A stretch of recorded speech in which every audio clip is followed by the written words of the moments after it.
Does anyone remember an old PC game from the early 1990s called Mr. Mixwell?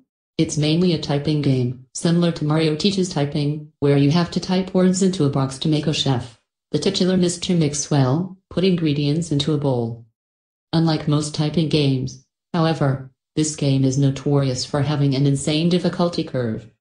The game has a words per minute requirement for each level, being as low as 10 on level 1 and as high as 85 on the third. By level 5, the requirement reaches over 500, effectively making it impossible to proceed any further. One of the main things that people noticed about this game immediately was the background music. The music on the first level was an unsettling pattern of growls that got progressively louder as the level went on, often causing damage to early computer speakers that were not designed to handle extremely high volumes of sound. The second level had no music at all, and the third had what sounded like an extremely low-quality recording of a hairdryer playing in the background. The remaining 2 levels had an extremely loud high-pitched ringing throughout the level that caused severe eardrum damage to those who managed to get that far. Another rather disturbing aspect of the game was the design of Mr. Mixwell himself. He was a large, round-faced, overweight man with large beady eyes and red spots on his cheeks. Most children who played the game reported having vivid nightmares of Mr. Mixwell speaking to them in a quiet, raspy voice and threatening them to keep quiet about something. However, none of them could remember exactly what that was. One psychologist who saw many of these children reported being disturbed by the sheer amount of terror on the faces of the children as they recounted the details of the nightmare. Many of the children broke down into tears in the process, begging for their parents to save them. However, no direct relationship to the game itself could be determined by these few cases, as not all children suffered the same adverse effects. For obvious reasons, this game did not sell very well. It remained in relative obscurity until a few years ago, when PC hackers got hold of a ROM of the game and started digging through it.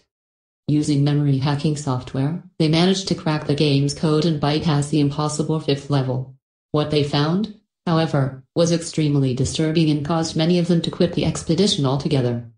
According to the reports these hackers left behind, the game behaves very strangely if the 5th level is bypassed.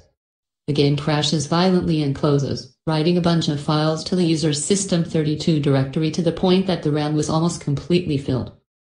These files are reportedly pictures of people with horribly deformed faces, appearing to scream in pain and agony, with their eyes appearing to be bleeding from their tear ducts and their outer layer of skin torn clean off in multiple places.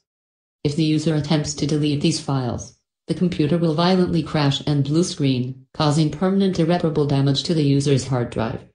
The hackers found that this was caused by a lone byte in the game's ROM that triggered when the 5th level was completed.